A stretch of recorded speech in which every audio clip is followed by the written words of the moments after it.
आज के इस लेक्चर में हम क्वेश्चन नंबर 9 करेंगे एक्सरसाइज 5.2 का।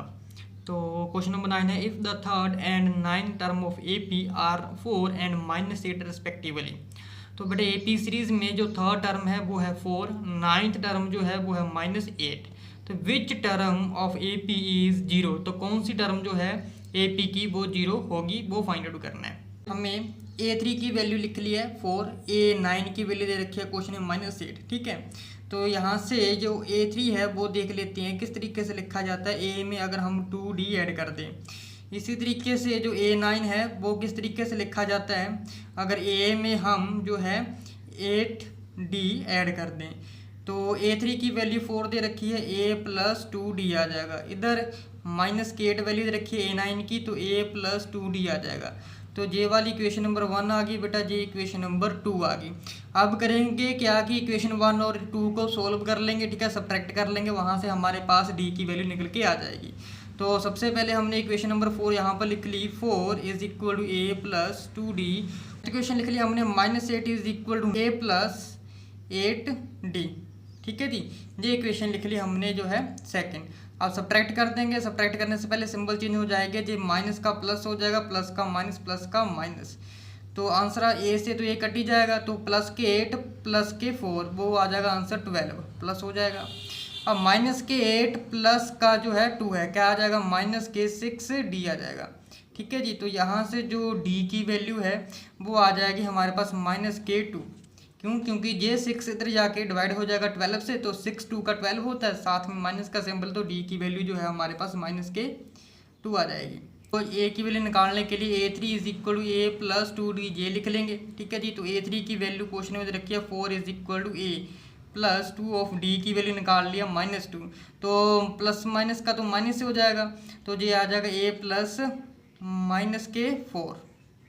ठीक है जी, तो प्लस माइनस का माइनस, तो जे वाला माइनस इधर जाके पॉजिटिव हो जाएगा, तो J4 और J4 8 हो जाएगा, तो ए की वैल्यू जो है हमारे पास 8 निकल के आ जाएगी। पूछा कि कौन सी टर्म जो है ए बी में 0 होगी, तो मान लेते हैं कि जो AN है वो किसके बराबर है, 0 के बराबर है, ये मान के चलते हैं। ठीक है, अब फॉर्मूला लिख लेते हैं कि AN = किसके बराबर होता है, A + n-1 × D के बराबर होता है। वैल्यूज पुट कर लेंगे तो AN तो किसके बराबर रहेगा भाई, 0 के बराबर रहेगा। A की वैल्यू 8 है, प्लस n की वैल्यू तो हमें निकालनी है क्योंकि कौन सी टर्म पूछा है। इसके बाद D की वैल्यू -2 आ जाएगी। ठीक है जी, अब क्या करेंगे, तो ये 8 इधर है तो इस साइड जाके -8 हो जाएगा। -8 = होता है -n-1 n-2। अब j माइनस कट जाएगा, अब j वाला 2 इस साइड जाके डिवाइड चला जाएगा। ठीक है, यहाँ पर j आ जाएगा हमारे पास 4 = n-1।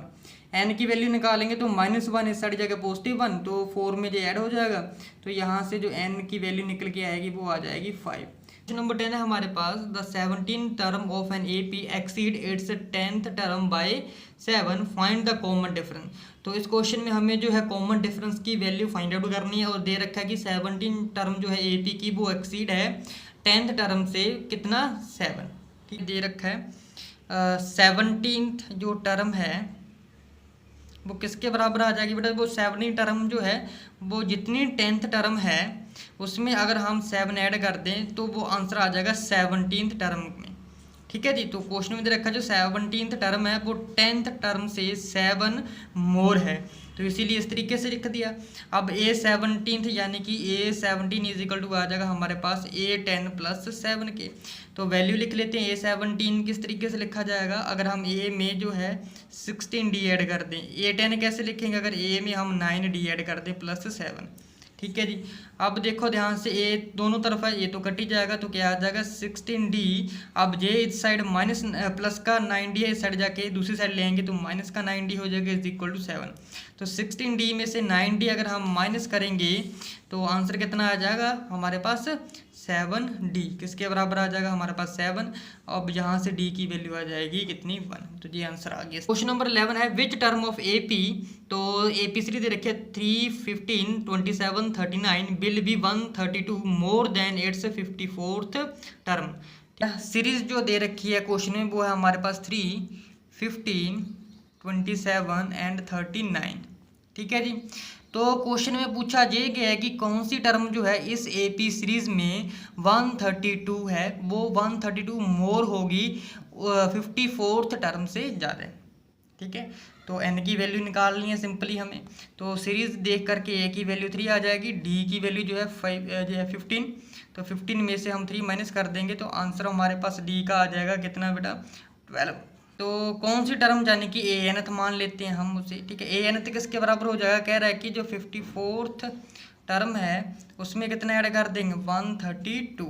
a-nth का फॉर्मूला लिख लेंगे जहाँ पर क्या आ जाएगा a में ऐड कर देंगे n-1 इंटू डी, किसके बराबर आ जाएगा a54th टर्म कैसे लिखेंगे, अगर a में हम 53 डी ऐड कर दें ये प्लस के 132 एज इट इज़ आ जाएगा। तो यहाँ से हम क्या करेंगे, देखो a से तो a कैंसिल ही हो जाएगा, तो जे n-1 इंटू में d is equal to J 53d plus 132 आ जाएगा। d की वैल्यू यहाँ पुट कर लेंगे 12 आ जाएगी, किसके बराबर आ जाएगा 53d प्लस 132। यहाँ पर भी d दे रखा है, इसमें भी 12 वैल्यू पुट कर देंगे तो n-1 12 आ जाएगा, ये 53 ये यहाँ पर भी 12 आ जाएगा प्लस 132। तो n-1 इंटू यहाँ पर 12 है तो 53 को 12 से मल्टीप्लाई कर देंगे तो आंसर आ जाएगा 636 प्लस 132। तो 636 प्लस 132 ऐड कर देंगे जो आ जाएगा 768 n-1 इंटू 12।